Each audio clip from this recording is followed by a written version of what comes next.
오늘 새로운 보도가 나왔는데요. 소득이 없는 대학생 딸에게 사업자인 척 대출을 땡긴 양문석 후보. 담대한 주담대 대출이라는 이야기도 나오고 있는데요. 알고 봤더니 딸의 사업명이 통신 판매업으로 등록했다라는 추가 취재가 나왔습니다. 통신 판매업 등록 편법 논란 일파만파. 인터넷 쇼핑몰 등을 운영할 수 있는 통신 판매업 사업자 등록증 서류를 제출했다는 거예요. 그리고 6개월 뒤에 통신 판매업 안 하고 캐나다로 어학연수를 딸을 보냈습니다. 수성새마을금고 관계자는 사업자 등록한 지 4개월이 지난 시점이었고 아파트 등 담보물이 확실해서 대출을 해줬다라고 해명을 하고 있습니다.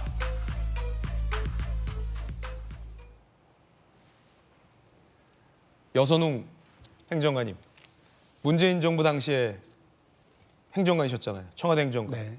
대통령은 어떻게든 부동산 투기 막으려고 규제도 안 되게 하고 대출도 안 되게 하고 각종 규제를 해서 부동산 그럼에도 불구하고 부동산 정책에 실패했다라고 인정했는데 당시 문재인 정부 차관급 인사였는데 20살 딸을 통신 판매업으로 등록했는데 캐나다로 어학연수를 보내고 강남 집을 샀습니다. 이거 어떻게 보십니까? 굉장히 문제가 있죠. 특히나 이제 민주당이 2021년 예. 서울시장, 부산시장 보궐선거 이후로부터 계속 이제 뭐 매번 큰 선거에서 지고 있는데 21년 직전에 그 선거를 왜 졌냐면은 LH 직원들의 투기 의혹 사건이 있으면서 분위기가 확 바뀌었어요. 가득지 않아 이제 뭐 민주당 문재인 정부에서 부동산 가격이 굉장히 올라서 부동산 정책에 굉장히 민감한데 지금 양문석 후보의 부동산 뭐 어떻게 보면 편법 대출 뭐 사기 대출 관련된 의혹 때문에 분위기가 굉장히 안 좋은 건 사실입니다. 지금 네. 뭐 익명의 뭐 이렇게 이제 뭐 관계자 발로 뭐 후보 발로 뭐 그 내용 나오는 보도들을 보면은 야 이거 서울에서 뭐 열속 날아갈 정도 아니냐 이런 굉장히 위기감이 있습니다. 그러니까 양문석 후보가 본인이 이제 뭐 편법 대출이다 벌써 인정했기 때문에 이 예. 부분에 있어서 뭔가 더 조금 과감하고 적극적이고 낮은 자세를 보여야 되는데 그런 측면에서는 조금 아쉬운 게 조금 사실이에요. 예. 그리고 뭐 어제 이제 긴급하게 부동산을 다 처분을 하고 대출을 다 갚고 만약에 지금 잠원동 산 집이 시세 차익이 있다면은 그 시세 차익분도 뭐 기부하겠다 이렇게 이제 뭐 말씀을 하신 상황인데 이게 뭐 국민들 눈높이에 봐서 볼 때 이게 이제 국민들이 수용 가능한 수준의 뭐 대처일까 여기는 뭐 상당히 좀 의문이 조금 있습니다. 예, 상당히 부적절하다. 여선웅 전 행정관이 보기에도 상당히 부적절하다는 강한 비판을 제시하고 있습니다. 딸의 사업자 등록, 통신 판매업, 인터넷 쇼핑몰 할 수 있는 건데 조기현 부위원장님, 당이 이 사실을 알고 있었다는 건데 다시 말해서 소득이 없는 딸이 11억 대출을 받고 있었다, 채무가 있었다는 사실을 당은 알고 있었다라는 게 양 후보 측 설명인데 당에서 물론 왜 소득도 없는 대학생 딸이 이렇게 큰 대출을 했습니까? 라고 물어봤는지 안 물어봤는지는 알 수 없고 후보도 워낙 많지만 검증과 관련해서요. 좀 아쉽습니다. 통신 판매 사업을 양문석 후보 딸은 안 한 걸로 보이는데. 일단 그 양문석 후보가 당에 냈던 공천 서류하고 이번에 중앙선관위에 했던 재산 선고 내용은 동일하다고 네. 확인되고 있는 것 같습니다. 당에서도 봤을 때에는 물론 비정상적으로 보이는 측면이 있는데 딸이 대학생이고 11억 대출이 있다는 게 그런데 어쨌든 사업자에 관련된 자료가 제출돼 있고 이제 그것을 위해서 받은 대출이라고 후보자가 소명하는 이상 사업에 실체가 있는지 이 대출이 그 과정에서 위법하거나 편법적으로 이루어졌는지까지 확인할 수 있는 사실상 권한이 없거든요. 당도 속은 걸 수 있다. 뭐 속았다기보다는 그 내용만 보면 그 서류 자체로서의 당을 기망하기 위한 의도가 있었다까지는 판단하기는 어려웠겠죠.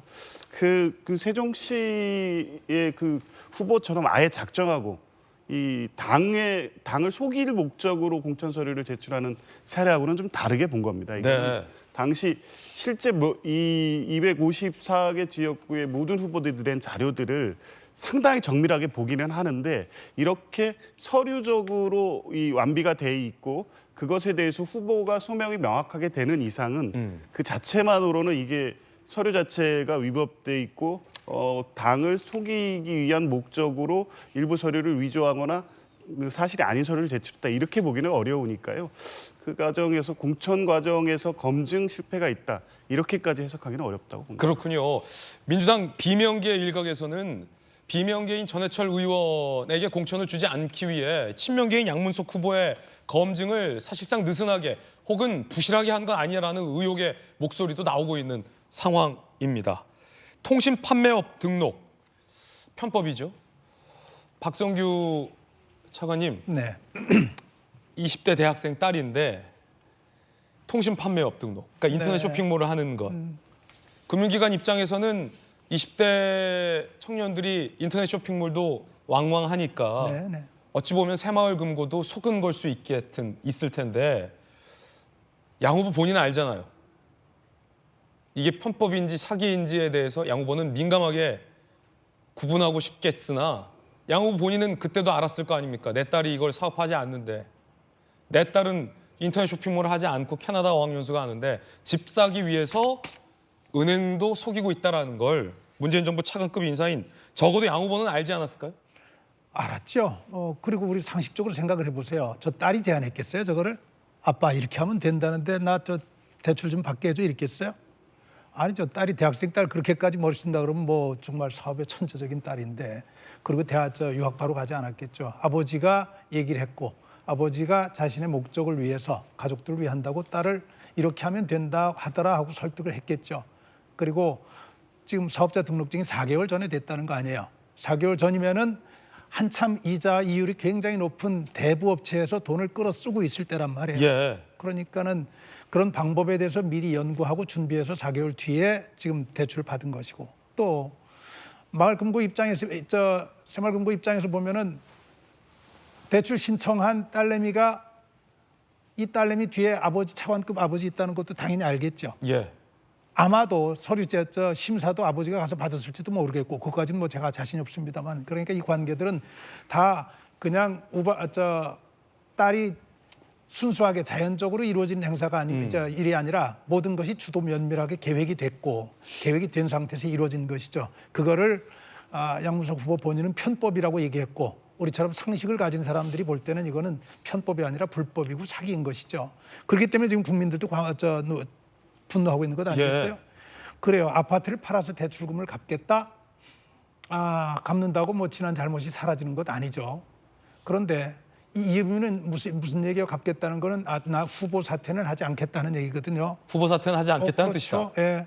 이미 고지가 바로 저긴데 우리 지역은 굉장히 민주당의 우호적이고 당선 가능성이 높은 지역인데 이 문제 지금 여기서도 과거처럼 나에게 제기되던 문제들 돌파했던 것처럼 지금 잠깐 눈 감고 돌파하면은 그다음 내가 마음대로 갈 수 있으니까 안 하겠다는 거죠. 이익 발생했다면 공익단체에 기부하겠다. 기억나죠? 그 문재인 정부 때 대변했던 흑석 김의겸 선생 예. 그 얘기했었죠. 다 기부하겠다 얘기했었죠. 똑같은 패턴이에요.